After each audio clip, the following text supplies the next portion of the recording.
16번이죠. 다음 중 신용카드에 대한 설명을 옳지 않은 거. 신용카드와 관련된 용어가 시험에 나오는데 이건 여러분들이 꼭 시험이 아니더라도 일상생활에서 카드 하나씩 쓰시잖아요. 하나 이상은 다 쓰시잖아요. 그러면 신용카드와 관련된 용어를 알아두셔야죠. 일상생활에서 그래도 조금 여러분들 유리하죠. 자, 그러면 옳지 않은 거 고릅니다. 1번. 재발급은 카드의 도난, 분실, 훼손 및 훼손 등의 사유로 다시 전화하면 카드 다시 보내주거든요. 그걸 재발급이라고 그래. 갱신발급 그러면 안 돼요. 갱신발급이 아니라 이걸 재발급이라고 그래. 그 다음에 2번. 회전결제. 이걸 리볼빙 서비스라고 그래요. 회전결제는 일시적인 카드 결제 대금이 부족할 경우 유연하게 대처할 수 있는 방법이며 이 경우 미결제 금액은 연체관리 대상이 되지 않는다. 원래 카드 입금 결제하는 날짜에 돈이 안 빠져나가면 나중에 연체가 되거든요. 연체 바로 등록하거든요. 그런데 리볼빙 서비스에 가입돼 있으면 신청을 해서 가입돼 있으면 카드 대금이 이렇게 지금 요번 달에 못 갚으면 다음 달에 결제가 되는데 이걸 연체 관리 대상으로 집어넣지는 않습니다. 미리 계약을 했기 때문에. 3번 신용카드의 기능으로는 지급결제 수단이고 신용공여 및 신용창조, 거래투명화 및 세원 확보, 신분증명 기능 이런 것들이 있다라는 겁니다. 이것저것 이런저런 기능이 있다는 거죠.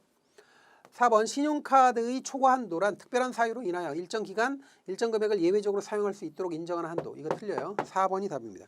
여기서 초과 한도가 아니에요. 이건 초과 한도가 아니라 이걸 특별 한도라고 해요. 특별 한도. 얘가 특별 한도라고요. 이건 특별 한도.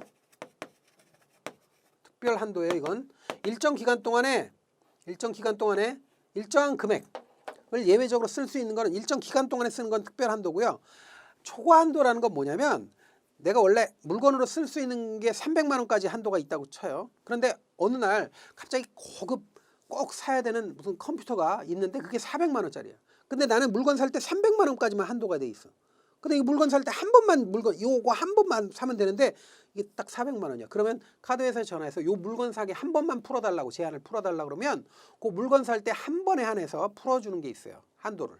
요걸 초과 한도라고 그래. 그러니까 초과 한도는 한 번에 한해서 승인하는 거예요. 카드사에 연락해서 요 물건 살 때 요 한도 넘기게 한 번만 살 수 있게 해달라고 그러면 풀어줍니다. 요건 초과 한도예요. 지금 여기서 얘기하는 특별 한도예요. 특별 한도는 일정 기간 동안 일정 금액을 초과해서 쓰는 거고 초과 한도는 한 번에 한해서 한 번만 이렇게 한도를 풀어서 쓰는 게 초과 한도입니다. 그래서 4번이 틀린 거예요. 5번 가족 회원의 한도는 본인 회원 한도에 포함하여 관리한다는 거예요. 맞는 거죠.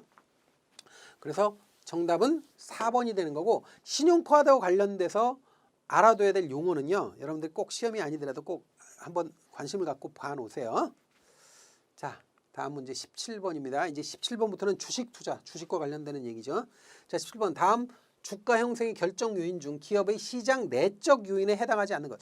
시장 내적 요인이다, 시장 외적 요인이다 이런 것들은 좀 문제가 조금 추상적이기도 하고 좀 약간 째째한 면도 있어요. 그런데 이런 문제도 역시 유형 대응을 위해서 익혀 놓으시긴 해야 돼요. 시장의 내적 요인, 시장 안에서의 요인이라는 거예요. 그러면 시장 안에서의 시장 규제, 시장 안에서의 수요와 공급, 시장 안에서의 시장 제도 이런 것들은 여기 들어가겠죠. 그런데 물가와 이자율은 아니죠. 여러분 물가와 이자율이라는 건 물가와 이자율이 결정되는 건 시장 외적 요인에 의해서 결정되는 게 많습니다. 통화라든지 이게 여러분들 통화라는 건 현대 통화제도에서 통화는 이게 외부에서 주입되는 거로 간정하거든요. 그러니까 중앙은행이 통화를 공급하는 거거든요. 중앙은행이 통화를 공급하는 건 시장 안에서가 아니라 시장 바깥에서 주입시키고 누출되고 이런 개념이 있단 말이에요. 그래서 시장 외적 요인이에요. 이거 물가와 이자율은 저는 동의를 못 하겠습니다. 이러면 안 돼요. 동의를 하고 못 하고 문제가 아니에요. 그냥 그렇게 알아놓으세요. 그다음에 여기 4번이 답이에요. 그래서 그다음에 5번 투자자의 심리 동향. 투자자 안에 시장 안에서의 사람들의 심리 이런 것들 내적 요인이라는 거. 시장 내적 요인. 그래서 기업의 시장 내적 요인은 1번, 2번, 3번, 5번이고 4번은 외적 요인이라는 거. 이렇게 알아놓으시기 바랍니다. 17번 이렇게 해서 확인하고요. 18번 다음 중 발행시장의 주요 기능에 해당하지 않는 것. 여러분들 유가증권 시장은 발행시장도 있고 유통시장도 있잖아요. 이 두 개를 구분하는 게 시험 문제에 나오는 경우가 많거든요. 그래서 그런 거 확인을 하셔야 돼요. 자금 조달 기능은 당연히 발행시장 기능이에요. 그 다음에 투자수단을 제공한다든지 이런 것들 전부 다 발행시장의 기능이죠. 근데 3번에 보면 가격 결정의 지표 이건 아니에요. 가격 결정의 지표는요. 요건 유통시장의 기능이에요. 유통시장에서 가격이 결정되잖아요. 유통시장에서 막 유가증권을 거래하는 과정에서 A라는 기업의 주가가 10,000원이다 이렇게 결정되면 다음에 발행할 때 그 유통시장에서 결정된 가격을 기준으로 발행을 합니다. 그래서 가격 결정의 지표로 쓰는 거는 가격 결정 지표 기능이 있는 건 발행시장이 아니고 유통시장이에요. 다시 말씀드릴게요. 유통시장에서 즉 KLX 우리가 코스피 시장이나 이런데 코스피 시장 같은 데서 어떤 주식이 가치가 결정되잖아요. 그러면 그 결정된 가격을 그걸 기준으로 해서 발행시장에서 발행 가격이 결정돼요. 그래서 우리가 발행 가격을 결정할 때 발행 가격의 기준은 발행시장이 아니라 유통시장이라고. 그래서 유통시장에서 결정된 가격이 발행시장에서 가격을 결정하는데 기준으로 삼는 거예요. 그래서 이거는 요 가격 결정의 지표라고 하는 건 발행시장의 기능이 아니라 유통시장의 기능이다라는 거 알아놓으세요. 그 다음에 자본의 효율성이 제공되고 그다음에 금융정책의 수단을 제공한다. 이런 것들은 발행시장의 기능이 맞습니다. 그래서 요거 좀 헷갈리거든요. 18번. 그래서 3번이라는 거 꼭 알아놓으시기 바랍니다. 그렇게 정리하시고요. 19번 보겠습니다. 다음 중 주가지수에 대한 설명으로 옳은 것 고릅니다. 이게 옳은 것 고르는 게 어렵다고 그랬죠. 그래서 1번 보겠습니다. 우리나라 대부분 주가지수는 주가평균 아니에요. 주가평균이 아니고 시가총액식이에요. 시가총액 가중 방식이에요. 그래서 1번 틀렸고요. 2번 중국의 A주 시장은 외국인 전용 시장 땡 틀렸어요. 그러니까 외국인 전용 시장은 B주 시장이에요. B고 B예요. 외국인 전용 시장이 외국인 전용은 B고요. A주 시장은 내국인 대상이에요. 중국인 대상 주식시장이에요. 그리고 A주가 위안화로 거래되는 중국인 중심 시장이고 B주 시장이 외국인 시장이에요. 외국인 전용 시장으로 달러 표시 거래를 합니다. 그래서 2번도 틀렸어요. 3번 미국의 나스닥 지수는 기술주와 성장주의 성과를 측정하는 지수로 널리 사용되며 난 US 그러니까 미국이 아닌 회사의 미국 국적이 아닌 회사의 주식도 거래되고 있다. 포함되고 있다. 맞는 거예요. 3번이 답이에요.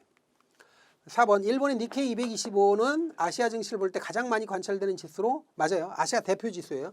근데 시가총액이 아니에요. 시가총액이 아니라 주가평균이에요. 요거예요. 그래서 우리가 주가평균의 대표적인 지수가 다우존스하고 니케이 225예요. 이건 암기예요.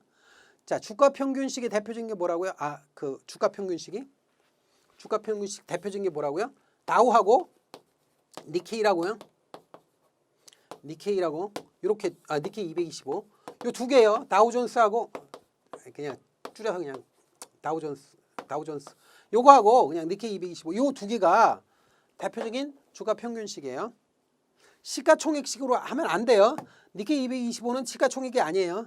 주가평균입니다. 그 다음 5번 주가평균식은 자본금 규모가 큰 종목의 영향이 상대적으로 커서 시장이 왜곡될 수 있다는 단점이 있다. 여러분들 이렇게 시가총액이 큰 자본금 규모가 크다는 얘기는 시가총액이 크다는 얘기하고 같은 거예요. 시가총액이 큰 기업의 주가가 전체 주가의 영향을 지수에 영향을 많이 미치는 단점이 있는 거는 주가평균식이 아니라 시가총액식이에요. 이거는 시가총액식이라고 바꿔야 돼요. 5번도 틀렸습니다. 3번만 맞았습니다. 요 19번 문제도 좀 까다로운 문제니까 지문을 잘 봐놓으셔야 됩니다. 지문을 익혀놓으세요. 그 다음 20번 봅니다. 다음 중 경기와 주가에 대한 설명으로 옳지 않은 것, 틀린 것 고릅니다. 1번 일반적으로 호황기의 주가는 최고점에 도달한다. 아니에요.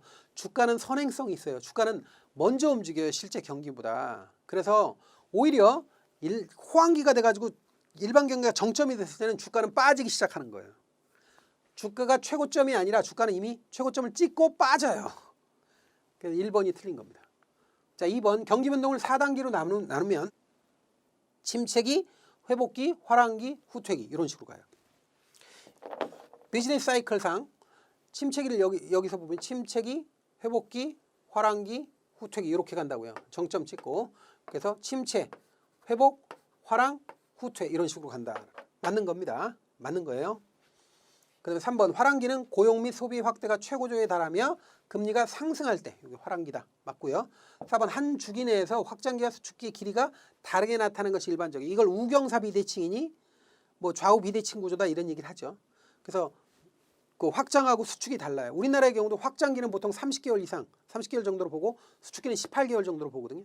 그러니까 이렇게 확장과 수축의 그 기간이 다릅니다. 일반적으로. 3번 개별 경제지표에 의한 경기동향 파악 방법은 부분별 경기동향을 파악하기는 유용하나 개인의 주관에 치우치기 쉽다는 단점이죠. 이게 당연히 그렇죠. 개별 경기지표 가지고 보면 그런 단점이 있다라는 겁니다. 자, 1번이 답입니다. 그래서 20번 확인했고요. 그 다음 문제 보죠. 21번 다음 중 경제 변수와 주가에 대한 설명을 옳지 않은 것 고릅니다. 1번 경제 성장률이 둔화될 때는 주식시장이 심체되는 것이 일반적이다. 그러니까 경제 성장률이 안 좋은데 주식시장이 좋을 리가 없잖아요. 그럼 맞는 거죠. 2번 우리나라의 경우 원자재 가격 상승은 물가 상승 요인으로 작용해 주가에 부정적이죠. 그러니까 우리나라는 이 자원이 별로 없는 나라잖아요. 그래서 원자재 가격이 올라가면 주가에 부정적입니다. 당연히. 3번 이자율이 상승하면 요구 수익률이 상승하게 되고 주가는 떨어지죠. 그러니까 이자율과 주가는 반대로 움직입니다. 대개 어떠한 식으로 설명하든 어쨌든 이자율과 주가가 반대로 움직이는 경향이 있다는 것은 알아놓으시기 바랍니다. 4번 환율 상승은 수입 비중이 높은 기업의 주가에 긍정적인 영향을 준다가 바로 땡이에요. 그냥 바로. 여러분 환율이 상승하면 수입 기업이 좋아요? 수출 기업이 좋아요? 수출 기업이 좋은 거지. 수입 기업은 완전히 괴로운 겁니다. 환율이 오르면. 1달러짜리가 1,000원 하다가 1,200원 되면 수출 기업은 1달러짜리를 팔았을 때 1,000원 벌다가 1,200원 버니까 수출 기업이 좋은 거죠. 수입 기업은 1달러가 1,000원이다가 1,200원 되면 수입 기업은 1,000원짜리 물건을 사오는 게 아니라 1,200원을 주고 물건을 사와야 돼요. 그러니까 수입 기업은 굉장히 부정적인 거죠. 그래서 4번은 틀린 겁니다.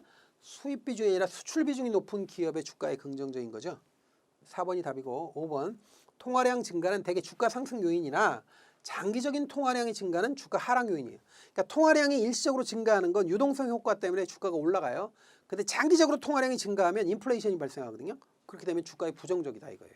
그래서 우리가 통화량의 증가는 기간으로 나눠서 봐야 돼요. 단기적으로는 긍정적이나 장기적으로 계속해서 통화량이 증가하면 이건 안 좋다. 이렇게 알아놓으시면 되겠죠. 자, 그래서 4번이 정답이었습니다. 22번 다음 중 제품 수명주기상 도입기의 특징이 아닌 것.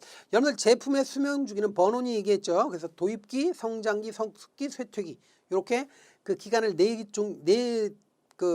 넷으로 쪼개요. 그래서 전체 생애주기를 쪼갠 다음에 그 각 단계별 특징 같은 거를 이제 언급하고 있는데 이것도 그냥 무조건 암기가 아니라 한번 읽어보시고 머릿속으로 한번 그려보시면 될 것 같아요.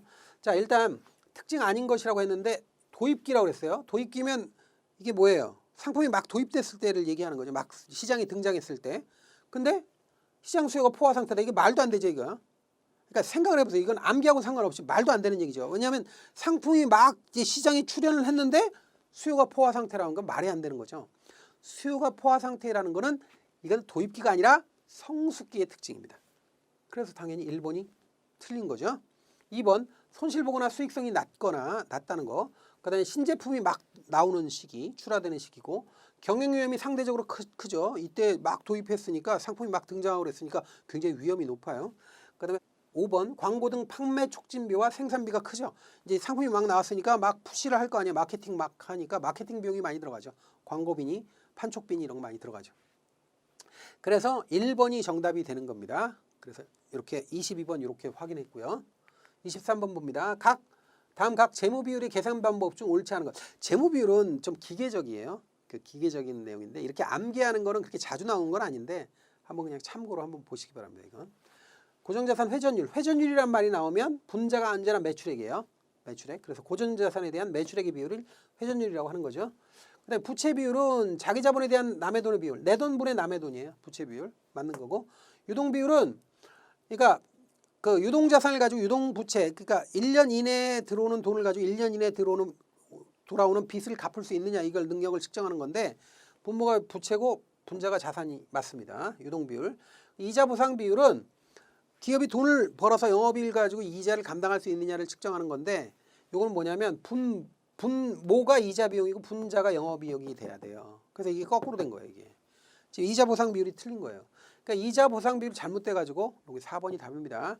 이자 비용이 분모고 영업이익이 분자예요. 그래서 영업이익을 벌어서 이자 비용을 감당할 수 있느냐 이걸 보는 거고 1이 되면 영업이익과 이자 비용이 같은 거죠. 그런데 1보다 크면 좋은 건데 1보다 작으면 어떻게 돼요? 좀비 기업이 되죠. 이게 한계 기업이라고 그래서 영업이익을 해서 이자도 못 갚는 거죠. 이렇게 얘기해요. 4번이 답이고 5번 매출액 순이익률은 매출액에 대한 순이익의 비율이죠. 말 그대로 매출액에 대한 순이익의 비율이니까 5번 맞습니다. 자, 이렇게 해서 23번은 4번이 정답이었는데 요 지문, 요 문제를 좀 한번 살펴보세요. 분모 문제. 이게 꽤 중요한 비율이니까 여러분들이 한번 그 내용을 한번 숙지해 본다 이런 차원에서 한번 보시면 되겠습니다. 자, A기업의 24번. A기업의 배당 성장률 5%, 내년도 주당 배당금이 내년도라고 그랬어요, 이게.